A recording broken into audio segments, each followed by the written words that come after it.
I've been teaching artists for over 7 years now, and one thing that's been surprising to learn is how much optimization can actually backfire.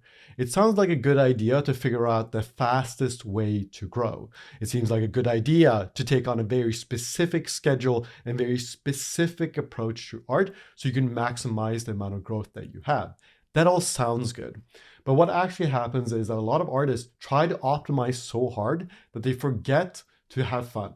They forget how to play because they're setting so many conditions on their art practice.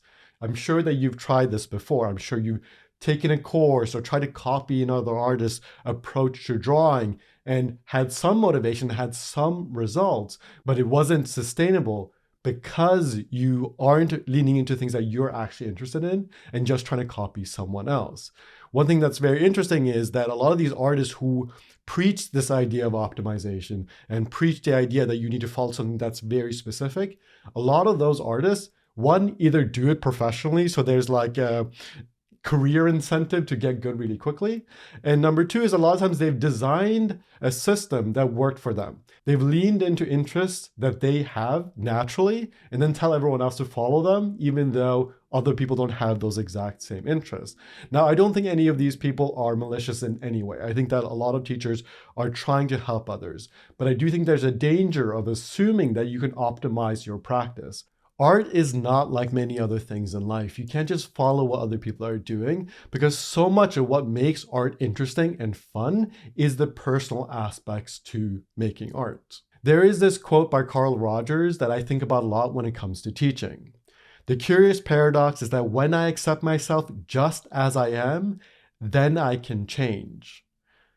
That is such a banger. It's such a good quote because it really touches on this issue where people think that they have to change who they are as a person to become great artists, but that isn't true.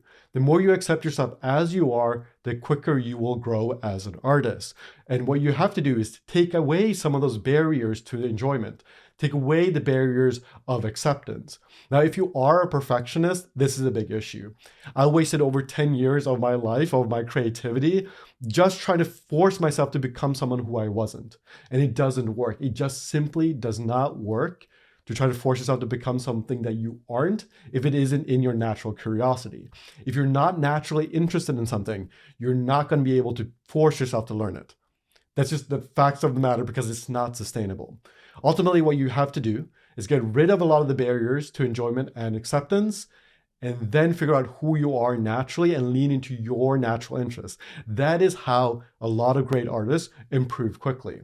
If you listen to interviews with them, they talk a lot about love. They talk about their enjoyment, their passion, their natural curiosity. They're not just talking about maximizing effectiveness and optimizing the process. It's not about optimization. In many ways, when you say that you have to optimize your practice, you are kind of saying that you don't love the practice enough as it is right now. Now, I know this is very hard if you are someone who has high expectations. I struggle with this, which is why we're going to talk about 3 different ways that this shows up in your practice. These are the patterns that I see in a lot of students when I interact with them, and also patterns that I had to untangle within myself. The first pattern that I see quite a bit is conditional joy. Many artists feel like they're not allowed to enjoy their art until they're good. They think that they have to get good first before they can have fun with their drawing. Or I'm not allowed to explore and have fun with it until I'm able to execute my ideas perfectly. Once I'm able to execute my ideas perfectly, then art will be fun. I'll have all this freedom to then finally do this comic that I've been thinking about for years. I can finally do illustrations that are worth looking at, and then it'll be fun. Many artists have this mindset. The irony of all of this is that great artists do not think that way. Most great artists love the practice, fall in love with it so deeply that they can't help but draw more and more and more, which lends itself really well to improving. Do you really think that you can improve at something if you're constantly shaming yourself and trying to control it?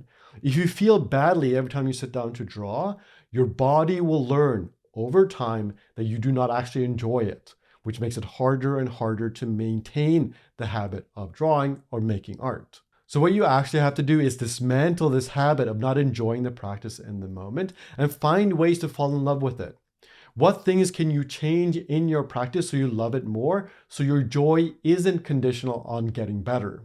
One of the big problems with conditional joy is that it makes you hyper focus on whether or not you're improving. If you're one of these artists who's constantly looking back on old sketchbook pages to see if you're growing and you're worried about it constantly, that stress and that insecurity will not give you the room to play around and discover things about your own mind. The fun thing about art is that you get to discover who you are through it.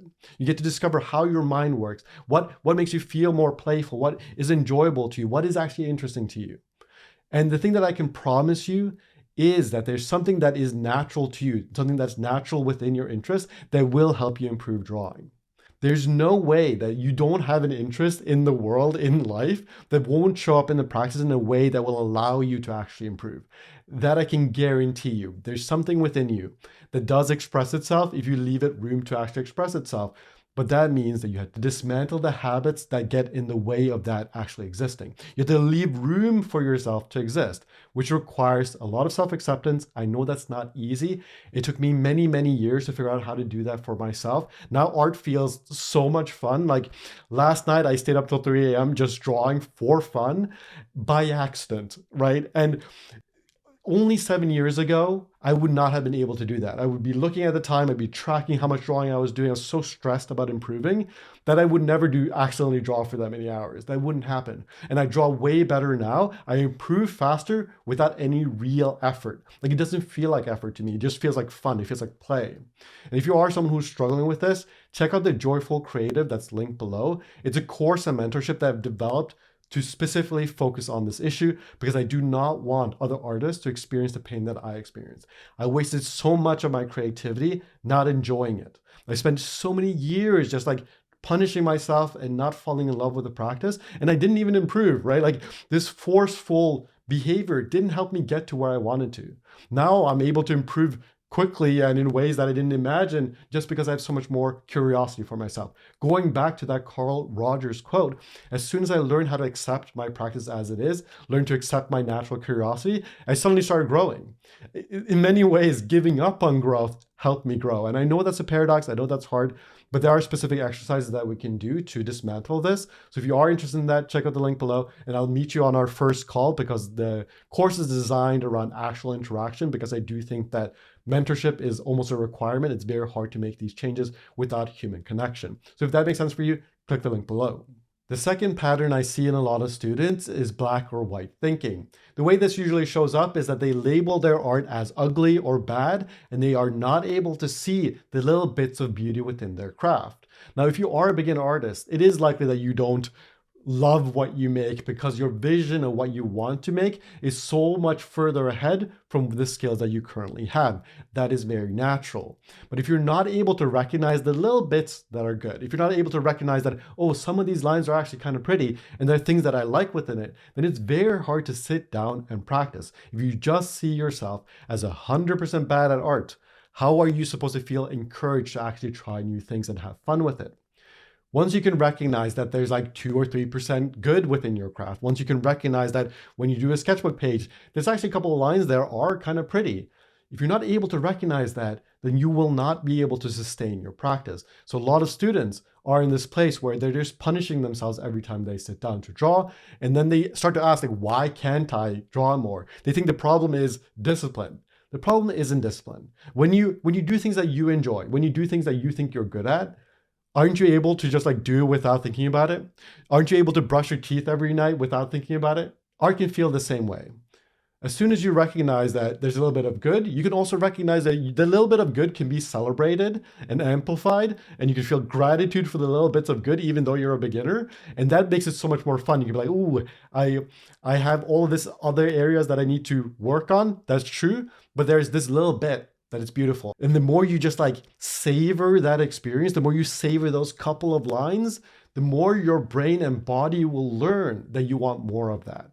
It'll teach you that, I want more of this, that do more of those lines, please. And that enjoyment makes drawing way easier. You'll draw more, it'll feel natural, and you don't have to force yourself to sit down to draw all the time. When you do a study or a practice or you work on your projects, You will recognize that there are things that you need to work on, but you'll also at the same time recognize a little bit of good. Now, I'm not saying that you have to like think of yourself as great. You can think of most of your art as bad. That is fair. It's unlikely that you're suddenly going to shift gears and be like, oh, there's 60% good here and 40% bad. Once you're able to recognize that there's 2% good and 98% bad, then you can slowly nudge yourself and feel excited about the practice. The third pattern that I see way too often is the control illusion. A lot of artists think that they can control their creative voice. They think that, oh, I can just curate what is popular online and then force myself to do that. And then I'll fall in love with drawing and then I get all this external approval and enjoy it and that'll be great. A lot of artists think that they're in control of it. But the reality is that your creative voice, the things that you are naturally interested in, are not within your control. There's no free will there. You can't curate that. Now, if you have a little bit of an inkling of an interest in it already, then yes, you could learn how to be more deeply curious towards it, but you are not fully in control. Accepting that you're not fully in control makes all of this more of an adventure. The thing that scares me when I talk to artists who are trying to control their creative voice is that they're not leaving room for this adventure and this journey that is so much more fun than just trying to optimize towards a specific result. The result that you're chasing probably won't satisfy your internal voice. It is unlikely that those two things align. This is especially prevalent right now because of social media. We can see what works online, we understand what makes money, we understand what gets attention, and it's tempting to try to pretend like that's your natural interest. It's tempting to believe that like, oh, I just happen to align with this thing that's popular online.